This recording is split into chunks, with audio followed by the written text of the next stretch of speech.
Ähm, Bevor ich heute Abend mit dem Team zusammen, mit Tim und auch Celine, werde euch eine Message erhalten. Ich möchte einfach, dass wir heute Abend nochmals beten. Ich weiß, wir haben schon geworshipped, wir sind schon geladen gekommen, aber ich merke einfach, wenn wir eine Predigt hören, ist es mega wichtig, dass unsere Herzen aufmachen und Gott die Erlaubnis gibt, dass er das sagen kann, was er sagen will. Und ich lade euch ein, im Club, online und auch hier in der Halle, auch oben, wo ihr habt das Licht da oben, ihr seid erhellt. Das ist, wir können das Licht nicht abstellen da oben, aber es sieht geil aus. Also lasst uns ganz kurz aufstehen. Seid ihr ready? Auch Club, online. Und ich möchte dich einladen, Vater im Himmel. Und du bist unser Schöpfer, der allmächtige, allwissende und allgegenwärtige Gott. Und hast ein Wort heute Abend für mich bereit. Und ich bin hier hingekommen, weil ich weiß, das ist ein Ort, wo ich dich begegnen werde. Und ich bitte, dass der Himmel aufmachst und dass du zu mir sprichst, mich ermutigst, ermahnst, freisetzt, auch Dinge offenbarst, von denen ich noch keine Ahnung habe. Aber ich gebe dir bewusst wie diesen Schlüssel in die Hände und sage, du darfst die Türe von meinem Herzen öffnen und sie ist offen für dein Evangelium. Und ich werde das heute Abend empfangen im Namen von Jesus. Und wir klatschen meistens am Ende und wir applaudieren jetzt am Anfang, dass Gott sprechen wird. Gut so, come on.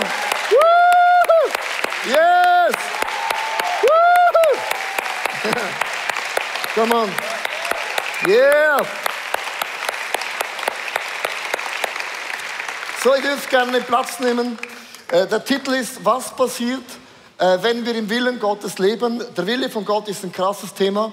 Aber was ich mega spannend finde, an dem Tag, wo du gläubig geworden bist, wo all deine Sünden und alle deine Fehler sind vergeben worden, und ich bin dankbar, dass alle meine Sünden, alle meine Fehler, hat Gott in Jesus in das tiefste Meer geworfen und es kommt nie mehr hervor. Es ist ein für alle Mal erledigt. Wer ist froh über diesen Fakt? Alles, es ist erledigt. Also, deleted, crazy. Und es kommt ein Wunsch in uns hoch, Jesus zu dienen. Was ist der Unterschied, Gott als mein Coach oder ein weltlicher Coach? Ich schaue ab und zu Fußball, Bundesliga, das ist so meine Liga, auf Samstagabend, sorry für die Englischen. Wer schaut auch Bundesliga? Ja, bin ich alleine oder was? Genau. Aber was ich gelernt habe beim Fußball ist folgendermaßen, ganz kurz Fußball. Wenn du zum Beispiel in der Startelf spielst, bist gesetzt, jeder als Stammspieler, kommt ein neuer Coach, ein neuer Trainer. Er stellt alles um, das System, und es kann sein, dass du nicht mehr Stammspieler bist, auf einen Moment auf den anderen, oder? Bei Gott ist das nicht der Fall. Du hast bei Gott immer eine Rolle auf dem Spielfeld. Er ist der gleiche gestern, heute bis in alle Ewigkeit. Das heißt, du hast ein Spiel auf dem Spielfeld und Gott wird dich nie rausnehmen zu sagen, oh, es tut mir mega leid, ich habe das System geändert. Du bist zu viel, du wirst von Gott gebraucht, und zwar gewaltig, bist das Licht und auch ein Salz in dieser Welt. Und dann war meine Frage der letzten 2 bis 3 Wochen, der Bilderrahmen kennst du. Ikea ist ausverkauft, habe ich gehört. Bilderrahmen haben keine mehr. Wie sieht Gott mich konkret? Also was ist der Plan und die Vision von Gott? Was für ein Wort würdest du da beschreiben? Wir haben über Abraham gesprochen und heute spreche ich über Moses. Moses im Alten Testament, ich habe das gegoogelt, der Name Moses heißt auf Hebräisch Moshe. Das heißt, der Ausgezogene. Und man kann das Leben von Moses in 40 Etappen, 40, 40 und 40 unterteilen. Am Anfang wurde Mose in ein Körbchen gelegt in den Nil. Und jemand hat ihn rausgezogen. Moses wurde rausgezogen und ist durch die Gnade von Gott in Ägypten groß geworden. Hat die Sprache gelernt, das Essen, Leidenschaft, alles. Und dann merkt Mose mit 40 Jahren, ich bin gar kein Ägypter, ich bin ein Hebräer. Und dann merkt Mose plötzlich, dass der Pharaon das Volk Gottes als Sklaven missbraucht. Und plötzlich merkt Mose im Herzen, irgendjemand muss etwas unternehmen. Und Moses wird gewalttätig, bringt einen Aufseher um, ermordet ihn. Und ein Riesenschock. Und durch diesen Fehler zieht sich Moses die nächsten 40 Jahre in die Wüste hinaus. Ist irgendwo im Nirgendwo. Niemand hat ihn gesehen. Und wenn auch dein Fehler dich aus dem Spielfeld du selber rausziehst, gibt es eine krasse Botschaft, dass Gott hat dich noch immer gesehen und noch immer nicht vergessen. Und nach 80 Jahren begegnet Gott in der Wüste. Das heißt, eines Tages erschien Gott Mose in einem brennenden Dornbusch. Und Gott sagt zu Moses, Moses, geh nach Ägypten und sag dem Pharao und dem mächtigsten Mann auf der Welt, let my people go. Oh Moses, Moses, Moses, go nach Egypt. Habe ich jetzt selber gefunden. Hört sich auch so an. Jetzt musst du mal überlegen, das hat bedeutet, der mächtigste Mann der Welt. Und Moses sagt eben, Gott, das macht keinen Sinn. Das sind Sklaven, die arbeiten gratis für ihn. Und ich sage, let my people go, das sagen, ja, was ist die Transfersumme? Das macht keinen Sinn. Und dann sagt Gott, Moses, die ersten 40 Jahre wurdest du aus dem Nil rausgezogen. Dann hast du dich rausgezogen. Jetzt ziehe du mein Volk in das verheißene Land. Du hast einen Auftrag. Du bist der Befreier. Jetzt denkst du, ja, also bei Moses war es ja einfach, was ist der Wille von Gott. Es gibt theologisch einen Punkt, wenn Gott akustisch, krass, intensiv, im Donner, in einem brennenden Feuerbusch zu dir spricht, so krass musst du wissen, weil dann werden die Probleme, die kommen in der Zukunft, so krass, so groß und so mächtig sein, dass du weißt, es war Gott, der mich geschickt hat, sonst bin ich total tot. Bei den meisten von uns ist es, dass Gott in einem Flüstern spricht, dass sich etwas im Herzen entwickelt. Also es beginnt erstens heute Abend mit dem brennenden Dornbusch. Du brauchst eine Begegnung mit diesem Gott im Himmel. Das war diese Feuersäule. Und ich habe Selin und auch Tim gefragt, wie habt ihr dann den Bilderrahmen, die Berufung entdeckt und gehört? Dann lasst uns ganz kurz Tim und Selin einen Applaus geben on the stage. Das ist eure Story. Paul und Janice kommen auch noch mit. Es sind 4. Es sind 4. The more the merrier. Es sind 4. Also lasst uns den 4 einen Applaus geben. Ja, als Leo uns diese Aufgabe gestellt hat, zu überlegen, wie sieht Gott mich und diesen Bilderrahmen uns aufs Herz gelegt hat, da wusste ich am Anfang nicht so genau, wo anfangen, aber ich habe es mal ernst genommen und mir überlegt, okay, wo fange ich da genau an? Und dann plötzlich hatte ich so den Eindruck, ich könnte mal da anfangen. Ich habe ja einen Namen bekommen, den ich nicht selbst gewählt habe, sondern den haben mir meine Eltern gegeben. Ich heiße Tim und ich habe mal mich ein bisschen auf die Suche gemacht nach der Bedeutung von diesem Namen. Und zwar der kommt von Timotheus, der ist auch eine Person in der Bibel und Timotheus bedeutet so viel wie der Gott ehrt oder der Gott fürchtet. Und plötzlich habe ich gemerkt, das ist etwas, das mir Gott wirklich ganz klar aufs Herzen gibt, dass es gar nicht so darauf ankommt in meinem Leben, was ich genau tue, welchen Job ich genau habe oder was ich genau studiere, sondern mein Leben ist dazu da, um Gott zu ehren, ihn zu fürchten und in dem zu wachsen. Also nicht einen Namen für mich selbst zu machen, sondern Gottes Namen zu ehren durch mein Leben, so wie ich lebe, wie ich spreche und wie ich mich verhalte. Da habe ich gemerkt, ja, ich bin der Gott ehrt mit seinem Leben.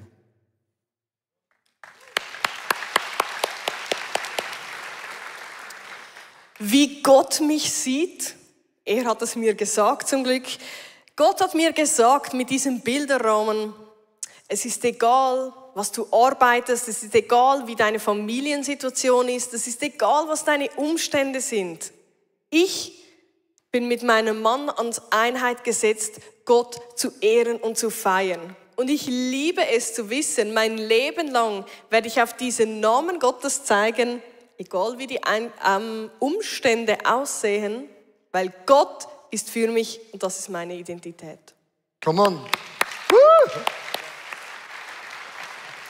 Vor 3 Wochen habe ich etwas ganz Spezifisches bekommen für den Bilderrahmen. Ich war in den Ferien, habe an den Arbeitsalltag zurückgedacht und mir wurde ein bisschen schlecht, weil ich wusste, es wartet ganz vieles auf mich. Es gibt einen Wechsel vom ICF vom Samstag auf den Freitag, viele Meetings, Endspurt.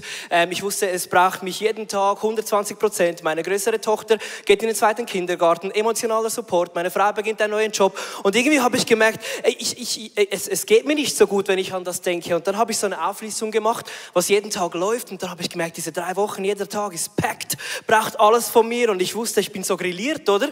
In der heutigen Sprache gesagt, ich bin so richtig cooked und Und dann, als ich das sehe, habe ich wie vom Heiligen Geist gehört, mach so quer eine Linie von oben gegen unten und oben schreib Daily Bread auf. Und dann wusste ich, was mir der Heilige Geist sagen will, ist, ich gebe dir jeden Tag das, was du brauchst, und nicht nur das, was du brauchst, um zu überleben, sondern um den Tag zu meistern. So bin ich zurückgekommen, Leo hat über diesen Bilderrahmen gesprochen und ich wusste, eines meiner Bilderrahmen ist Daily Bread. Und jetzt sind 3 Wochen vorbei und ich kann dir sagen, dieser Bilderrahmen ist oberhalb meiner Kaffeemaschinen, neben anderen Bilderrahmen, und ich kann dir jetzt schon sagen, es hat sich jetzt schon gelohnt, jeden Tag, wenn ich den Kaffee rauslasse, diesen Bilderrahmen anzuschauen, und ich behalte ihn jetzt gleich für das ganze Jahr. Come on. Woohoo. Kennst du das, wenn alle um dich rum einen spezifischen Bilderrahmen haben und du denkst dir, und was steht immer noch auf meinem Bilderrahmen? Ich hatte gerade am Anfang von dieser Serie voll den Struggle zu finden, was mein Bilderrahmen jetzt genau sein sollte. Denn es war nicht so, dass ich nicht Ideen hatte. Ich hatte etwa 10, 20 Wörter, die mir direkt in den Sinn kamen. Aber welches Wort nehme ich jetzt auf den Bilderrahmen? Welches Wort verfolge ich jetzt? Welches ist jetzt im Fokus? Und ich war so durcheinander plötzlich. Ich hatte so einen Druck, dass ich nicht mehr wusste, welches Wort ich jetzt auf diesen Bilderrahmen entscheidend reinschreiben sollte. Und plötzlich habe ich gemerkt, wie der Heilige Geist mich erinnert und sagt, Celine, dein Herzenswunsch, den du schon seit ganz klein mit dir mitträgst, mit deinem Leben, Jesus Christus, mit allem, was du hast, zu dienen, dein Leben ihm hinzugeben und dich von ihm Tag für Tag verändern zu lassen, das ist genug. Das darf auf einem Rahmen stehen. Und das muss nicht ein fancy anderes Wort oder ein anderer Begriff sein. Ein Leben hingegeben, das reicht. Und ich habe mir wieder diese alte Vision, was ich schon immer mit mir mittrage, genommen und gesagt, ja, aus dem heraus werden die anderen Sachen so oder so rausfließen. Mein Leben gehört dir, Jesus. Come on. Vielen Dank, the Strong Force. The Strong Force. Also, der Bilderrahmen ist eben von daran wichtig, weil wenn du nicht weißt, was da drin steht, dann macht man irgendetwas. Ich hatte als kleines Kind immer 2 Herzen. Ich habe Gott von Herzen geliebt, als kleines Kind, und die Kirche. Also seit ich ein Kind bin, ich liebe Kirche. Ich bin ein Kirchenbaby in dem Sinne. Da steht bei mir auch ein Bilderrahmen. Ich bin berufen, auch der Kirche zu dienen, dem Gott im Himmel. Das hilft extrem bei der Berufsauswahl. Es geht zurück in Moses. Was heißt das bei Moses? Weil es ist ja nicht so, dass du bist der Befreier Moses und dann geht es einfach schakalabum direkt dahin. Sondern es gibt verschiedene Phasen, die man durchläuft, und ich möchte dich mitnehmen in die Phasen, wo dir hilft, zu verstehen, das ganze Bild zu sehen. Es gibt Wachstumsphasen, ich habe heute 4 genommen, man kann auch mehr draus machen. Es gibt die Zweifelsphase, das ist die erste Phase, wo es heißt, ja, das geht doch gar nicht. Also, das ist gar nicht möglich. Also, Moses sagte Gott, also bitte, das ist der Pharaon, ist nicht der Urim-Ur und der Berse. Das ist der Pharaon, der mächtigste Mann der Welt. Wie soll das funktionieren? Und dann sagte Moses in der Logik die 5 Abers. Erstens, Gott, wer bin ich? Der Moses, der in der Wüste war, also ich meine, sorry, wer bin ich? Dann zweitens, wer bist du? Ich habe dich noch gar nie gesehen. Interessant, du hast nur gesprochen, aber zeig mal dein Gesicht. Sie werden mir nicht glauben. Wenn ich plötzlich aus dem Nichts komme und sage, hey, let my people go. Auch wenn ich singe, sie werden es nicht auf Spotify nochmals hören. Ich kann nicht reden. Der hat ja eine schräge Zunge. Und jetzt kommt der Klassiker. Send doch jemand anders von meiner Kleingruppe. Der hatte 5 Abers. Diese 5 Abers sind logisch. Die sind nicht einfach gelogen, sind logisch. Und es gibt Fakten, auch wenn ich mein Leben anschaue, es gibt Fakten. Ich bin Legastheniker, sage ich nicht, das ist ein Kompliment, ist auch nicht eine Krankheit, ist einfach interessant. Aber ich bin ein Legastheniker. Also wenn Gott sagt, du wirst vor vielen Menschen predigen, ich bin Legastheniker, die Sätze machen nicht immer Sinn. Und dann das Zweite, ich habe noch nie eine Kirche geleitet, noch nie. Also ich hatte auch meine Argumente. So, was sind deine Zweifelsargumente? Und es gibt die Logik, aber es gibt die Theologik. Logik heißt, das ist, was ich sehe, Aber theologisch heißt, das ist, wie Gottes Logik ist. Und Gottes Logik ist einfach zu erklären mit dieser einfachen Übung. Wir haben 9 Punkte auf dem Screen. Ich hoffe, das funktioniert jetzt. Oh, es funktioniert. Vielen Dank. Lasst uns mal unseren Technikern Applaus geben. Die machen immer einen super Job. So, ich erkläre doch ganz kurz die Logik. Kennst du das Ding? Du musst mit 4 Strichen alle 9 Punkte verbinden. So, jetzt beginnst du. Logik 1, 2, 3, 4. Geht nicht. Okay? Nochmals neu. Sagst 1, 2, 3, 4.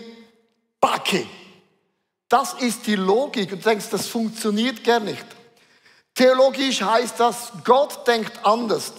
Er macht 1, 2 über den Rand, 3 über den Rand und alle sind zusammen. Und hier an der Peripherie, da wo es für uns nicht logisch ist, wo der Horizont entspricht, sagt Gott zu Moses, nicht hier, sagt Moses, hast du nicht Schafe gehütet? Schafe, Fragezeichen, Fragezeichen, Fragezeichen. Was sind Schafe? Blinde, dumme Tiere. Ein Schaf sieht nur 7 Meter und ist nicht intelligent. Und sagt Gott, mein Volk zu leiten, ist das Gleiche. Die sind blind und manchmal bescheuert. Also es ist keine Kritik an irgendjemanden. Aber der Punkt ist, dass Gott hat zu Mose gesagt, ich würde dich nicht für etwas erwählen, wenn ich weiß, du kannst es nicht.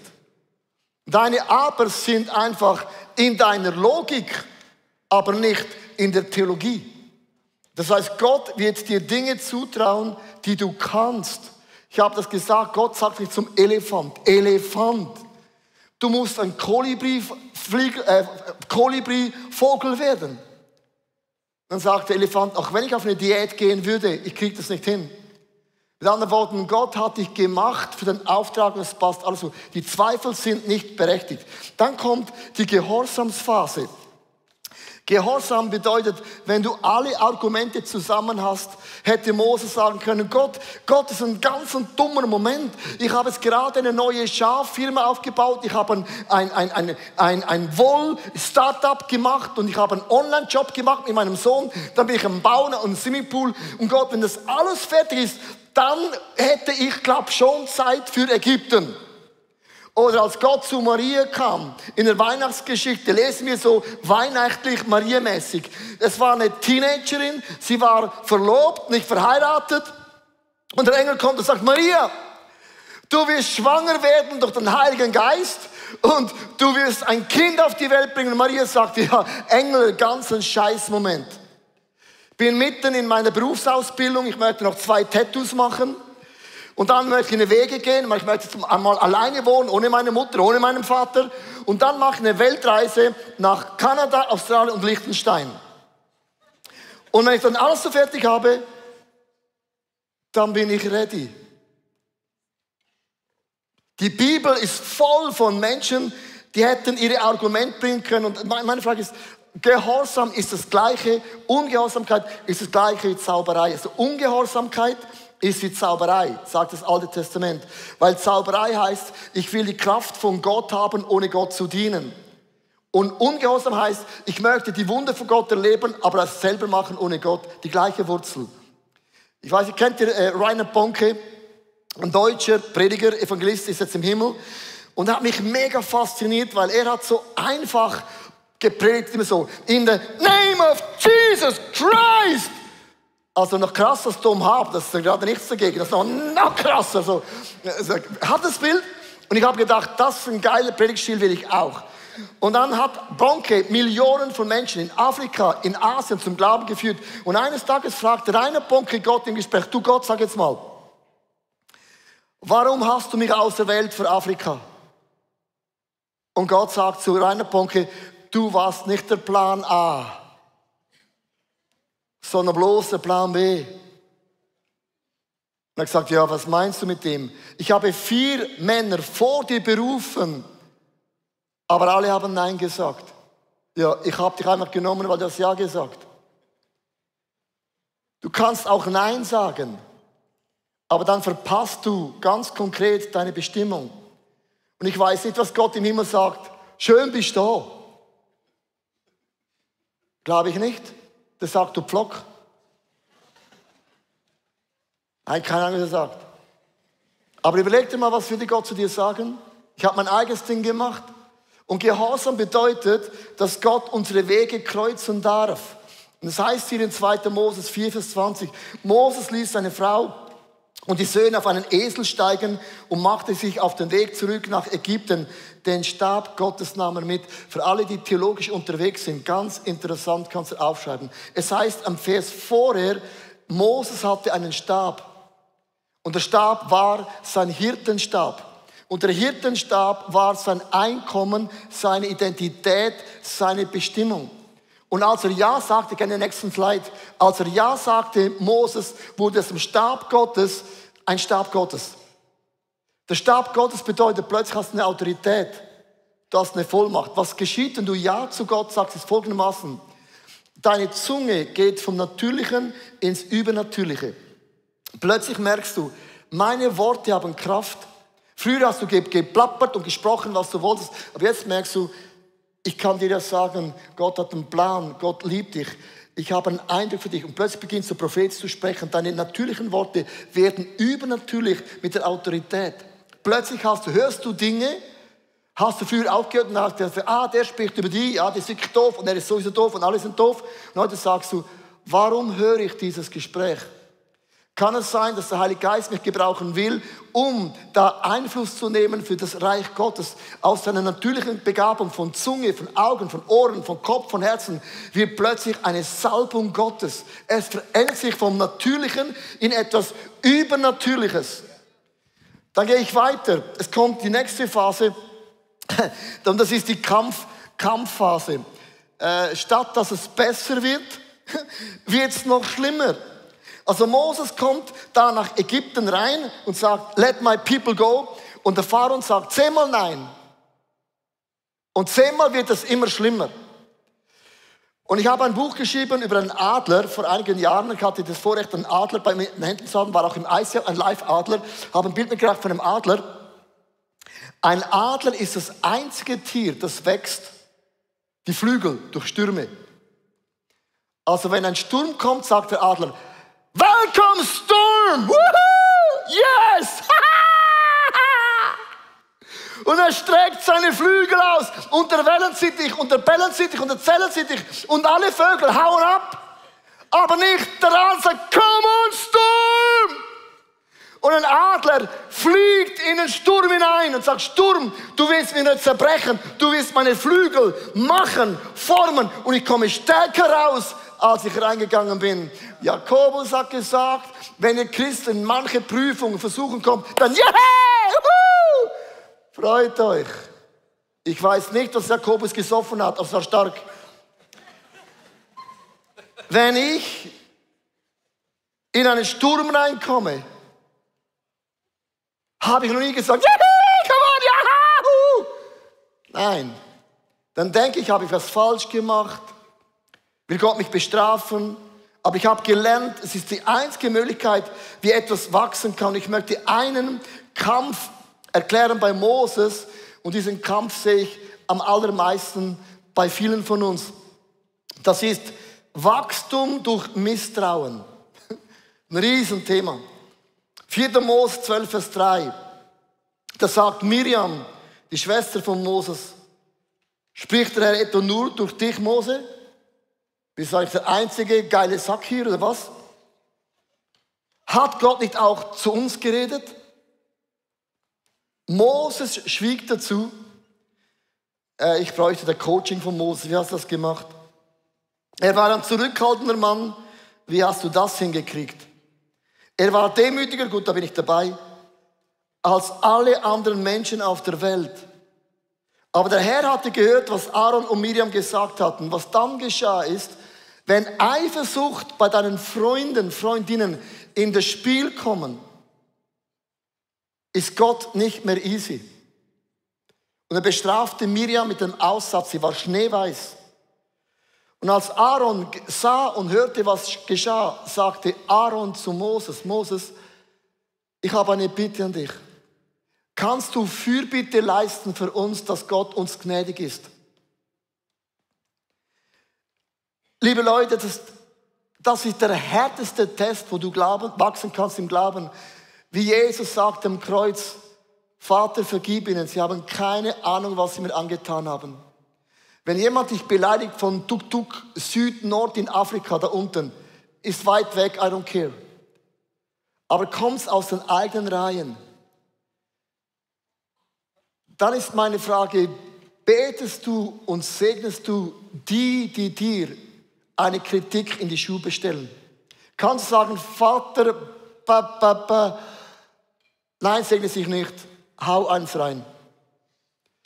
Mose sagen können, Miriam, du hast es verdient, ist gute Schule, das ist Demut. Ich hoffe, du zerbrichst und dann, die meisten von uns, die werden froh, ja, du hast verdient, den Aussatz noch mehr, Gott. Weißt du, ich meine? Und es wird immer Menschen geben, in deinem Umfeld, und das ist brutal hart, wo du entweder bist bitter oder besser. Ich hatte vor 2 Tagen, frag mich nicht warum, von einem Freund geträumt, der hat mich wirklich extrem verletzt. Also auf alle Arten, wie man es machen kann. Das Gute ist ja, ich habe noch niemanden verletzt. Nein, du weißt, was ich meine. Ich möchte es bewusst auch sagen, weil ich verletze auch Menschen, aber er hat mich so verletzt und ich habe geträumt, dass ich mit ihm geweint habe. Er hat mich gefragt, Leo, kann ich wieder zurückkommen? Und ich habe im Traum gefühlt eine halbe Stunde gesagt, das Gebet kann ich nicht beten, weil du hast mich wirklich bewusst zerstört. Nach einer halben Stunde habe ich mit ihm gebetet und es war für mich wie ein Traum gewesen, prophetisch, dass es gar nicht so einfach ist zu sagen, Vater, vergib ihm, ihr und gebrauche du sie wieder. Aber das ist ein krasser Moment im Leben von Moses, wo er wachsen musste. Ich möchte enden mit der letzten Wachstumsphase und das ist die Wüstenphase. Wüstenphase kann eine Phase sein, natürlich wenn du jetzt jung bist, ist das vielleicht jetzt nicht etwas, was du jetzt gerade so erlebst, aber es kann etwas sein, wo du spürst Gott nicht mehr, du spürst die Liebe nicht mehr, du spürst den Flow nicht mehr, du hast das Gefühl, du bist von allem abgeschottet. Sie waren 40 Jahre in der Wüste. Die waren eingeklemmt, vor ihnen war das verheißene Land, da waren Feinde und über dem Meer waren auch die Feinde von Ägypten, sie waren eingekesselt. In der Wüste, wenn du nichts erlebst nach außen, geschieht etwas innen. Und ich habe ein paar Dinge aufgeschrieben. Es kann sein, dass dein Vertrauen zu Gott wächst in der Phase, wo du einfach lernen darfst, Gott ist mein Versorger. Es gab in der Wüste kein Aldi, kein Migro, kein Lidl, kein Online-Shop. Kannst du dir das mal vorstellen? Katastrophe. Sondern sie haben lernen müssen, dass Gott lasst das Brot vom Himmel regnen, jeden Tag Manna und jeden Tag das Wasser. Sie haben lernen müssen, Gott ist wirklich mein Versorger. Sie mussten lernen, gehorsam zu sein, wenn die Wolkensäule, die Fäule sich nicht bewegte, mussten sie einfach da bleiben. Sie haben Demut gelernt. Sie haben gelernt, wir sind abhängig. Wir leben in der Gemeinschaft mit anderen Frauen und Männern, sind total verschieden. Sie haben gelernt, Gott anzubeten, weil in der Mitte von diesem Lager war die Stiftshütte. Das heißt, wenn nichts mehr geht, entweder du rennst weg von Gott oder du rennst in seine Arme. Aber wir rennen doch nicht von Gott weg, der uns erlöst hat, die Sünden vergeben hat, uns eine Hoffnung gegeben hat, der einen krassen Plan hat. Und da lernt man, wir sind wie Bäume gepflanzt an den Wasserbächen. Wir strecken unsere Wurzeln aus und werden Frucht bringen zu seiner Zeit. In der Wüstenzeit bringst du keine Frucht nach außen, aber es wächst etwas innen so stark, dass du merkst, dass die Angriffe, die Zweifel, die kommen werden, du bestehen kannst, weil du bist verwurzelt in Jesus. Sie haben Geduld lernen müssen. Und meine Frage heute Abend ist, in welchen diesen Phasen steckst du drin? Und ich möchte enden mit einem Bild. Diese Phase ist wie ein Kreislauf. Es hört nie auf. Es kommt immer und immer und immer wieder. Und das war ein Schock. Es ist so, oh, ich habe die Wüstenphase überlebt, jetzt habe ich es gelernt. Du kommst immer wieder in ähnliche Phasen, weil Gott uns trainiert, wie ein Vater seine Kinder lernt, ihm nachzufolgen. Ich habe 3 Fragen aufgeschrieben, die ich euch einladen will, Microchurch Online Club zu überlegen, und es steht an der Leinwand. Es ist die Frage ganz konkret, wo wartest du auf ein Zeichen, obwohl schon bereits dir einen Schritt gezeigt hat? Wo zerdenkst du die Dinge, wo du im Glauben wachsen solltest? Und wo ruft dich Gott, ihm zu vertrauen und ein Risiko einzugehen? Ich möchte ein paar Augenblicke jetzt einfach dir Zeit nehmen, um zu überlegen, was sind in diesen Fragen dein Thema? Weil es ist ja Revival Night. Und Erweckung geschieht da, wenn wir Gott den Raum geben. Und einfach sagen, Gott, sprich. Es ist interessant, dass im Alten Testament musste David eines Tages prophezeien. Und er hat gesagt, ich mache es nicht ohne die Musik. Und er hat die Musiker geholt und die mussten spielen, so wie heute Abend. Und dann hat er prophezeit. Ist das nicht eine krasse Kombo? Und ich lade dich ein, mit der Musik jetzt einen Moment zu nutzen, wo Gott prophetisch zu dir spricht.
Ich glaube, heute Abend, es gibt einige von uns, du bist wie Moses, du hast dich rausgezogen durch einen Fehler, den du gemacht hast. Hast dich gefühlt über Jahre irgendwo in der Wüste abgestellt. Und ich glaube, heute Abend ist für dich ein Abend wie beim brennenden Dornbusch bei Mose, wo Gott zu dir sagt, steh auf. Ich will, dass du ziehst, dass du dich einspannen lässt. Dass du dich gebrauchen lässt für das ich dich geboren und auch dir einen Zweck gegeben habe.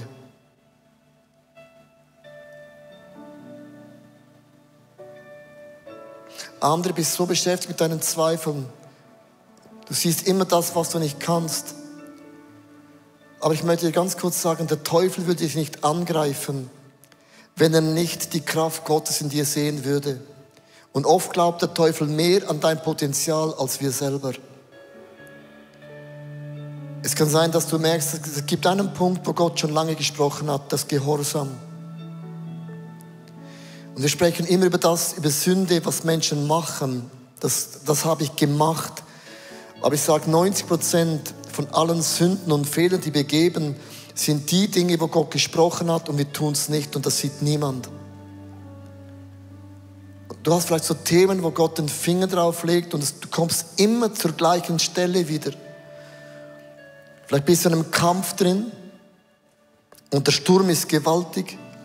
Das kann Mobbing sein.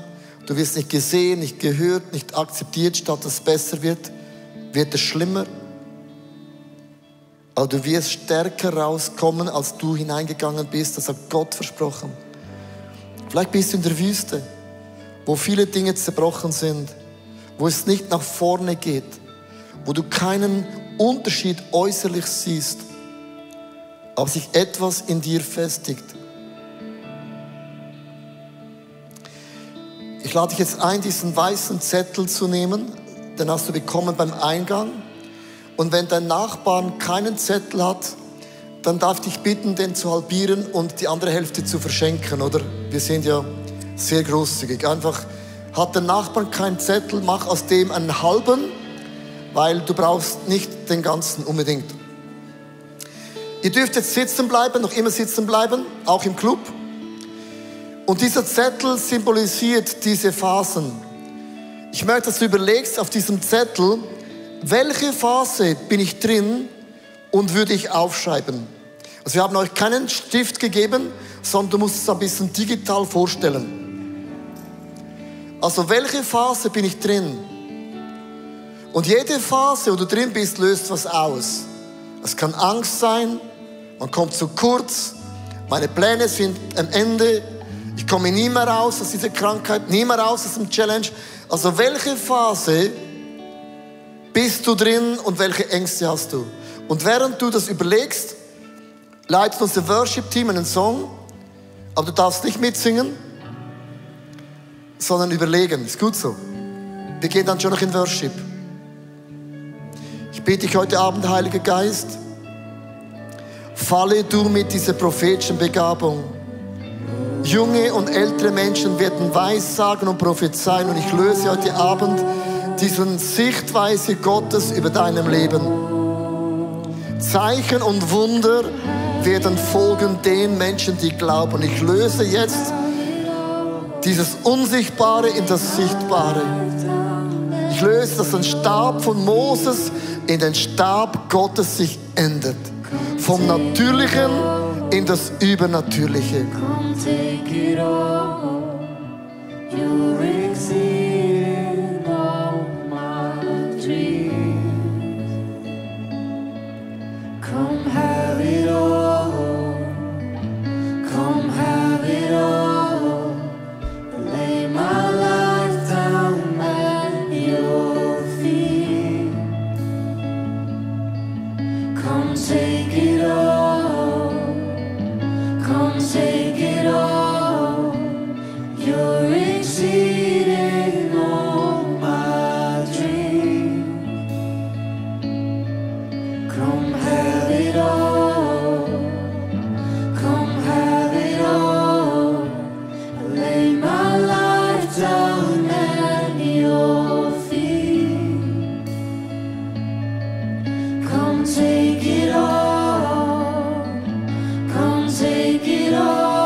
Auf diesem Blatt stehen unsere Ängste, unsere Zweifel, unsere Kämpfe. Jetzt lade ich euch ein, aufzustehen, auch im Club. Alle zusammen, auch online, auch auf der Empore. Nimm diesen weißen Zettel. Come take it all. Come take it all. Nimm alles, Jesus. Yes. Come on.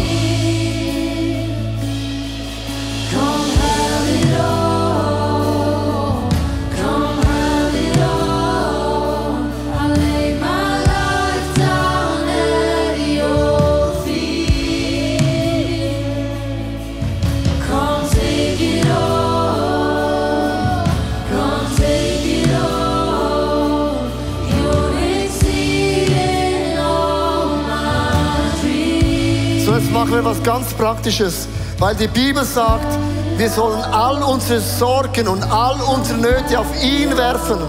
Und auf diesem Zettel sind jetzt unsere Ängste, unsere Zweifel. Krugel es mal ganz kurz zusammen. Nimm es in deine Hände. Jetzt machen wir ein prophetisches Gebet.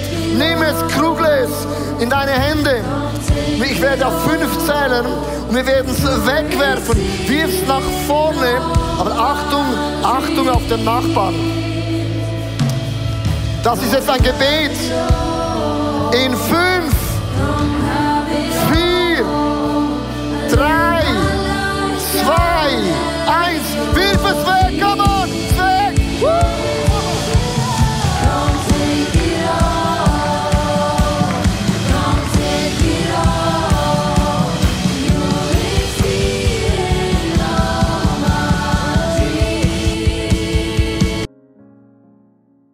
wir hoffen, die Message hat dich ermutigt und hat dich weitergebracht in deinem Lauf mit Jesus. Oh ja. Wenn irgendetwas du merkst, dass Gott irgendetwas gesprochen hat in dieser Predigt, dann schreib es dir doch gerade auf, weil wir vergessen so schnell, was Gott redet. Schreib es irgendwo auf in dein Journal oder in dein Handy in den Notizen.